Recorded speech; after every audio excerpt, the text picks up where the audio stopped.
Today I'm sharing a story that will hold you in silence, make your pulse quicken, and remind you that true greatness isn't measured by what you carry in your hands, but by what you carry in your soul. Stay with me because this story transformed how an entire room of elite warriors understood respect.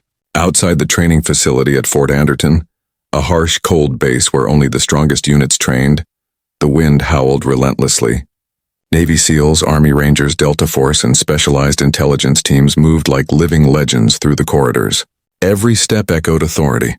Every closed door concealed warriors who had stared death in the face and refused to flinch. But that morning felt different, charged, almost tense.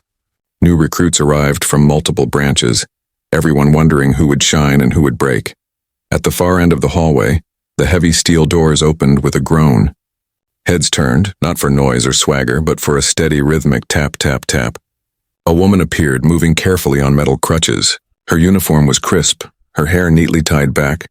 Her right leg braced, the pain visible in her eyes.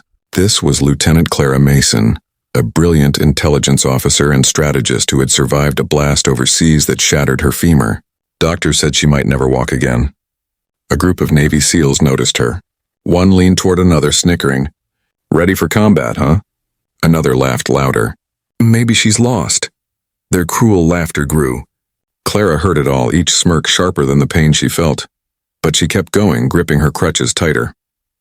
"I will stand," she whispered, "until they understand." Inside the briefing hall, recruits filled the chairs. Clara chose a seat at the back, crutches against the wall. The lights dimmed and a massive screen flickered on. An instructor stepped forward, voice gravelly. "Welcome to the Joint Operations Strategic Summit. You were chosen because you represent the best of your branches. Professionalism, honor, and humility are expected." His gaze swept over the SEALs, still whispering. Footage rolled. Elite missions, victories, operations that saved lives. Clara watched quietly. She recognized a mission she had designed, though her name never appeared. She had always worked in the shadows. During the break, soldiers clustered. The same SEALs approached Clara. "Going to run drills with us later?" One mocked. "Careful, wouldn't want anything else to snap," another added. Clara inhaled deeply, forcing calm. "I'll manage," she said softly. An Army Ranger nearby snapped, "Enough. Show respect." The SEALs raised hands, muttering, "Just joking." Hours passed. In the dining hall, Clara balanced her tray on one crutch when someone bumped her shoulder hard. Milk splattered, silverware clattered, and the hall gasped. The same SEAL smirked. Clara bent slowly to pick up her tray, pain stabbing her leg, but steady.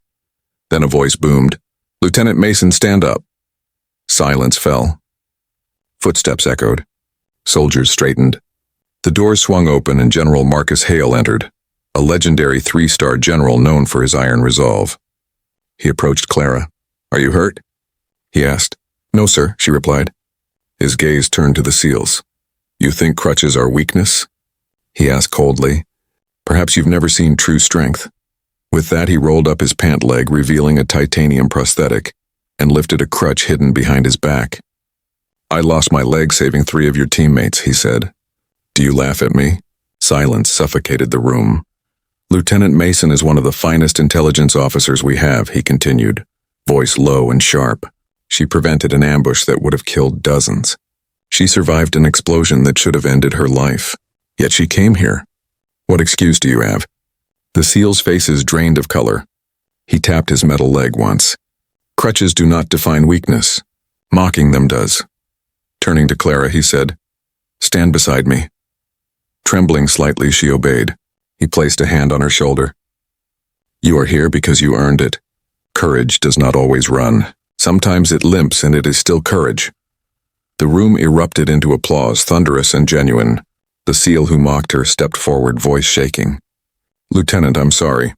Clara nodded gently. "Respect builds warriors. Mockery destroys them," she replied. For the rest of the summit, Clara became a quiet inspiration, completing every task with determination, refusing extra help, and earning silent salutes. On the final evening, she visited the memorial wall outside, names glowing softly in dim lights. General Hale approached. "Leadership isn't about perfect limbs," he said. "It's about refusing to fall." Tears filled Clara's eyes. "I just wanted to belong," he smiled. "You already do. Soon you'll teach others." He handed her a silver patch embroidered with a wolf's head. "Strategic Unit Vanguard," he said. "Welcome to the family." Her hands shook as she whispered, "Thank you, sir." Each step was painful, each breath filled with strength. Soldiers saluted. No smirks, no whispers. Respect hung in the air. Years later, Clara trained new recruits, sometimes still with a crutch reminding them, strength isn't measured by limbs, but by the heart that refuses to quit. Across military bases, whenever soldiers saw someone struggle, they remembered a quiet dining hall, a raised crutch, and a general who taught them that courage sometimes limps, and a single moment of honor can silence a world of doubt.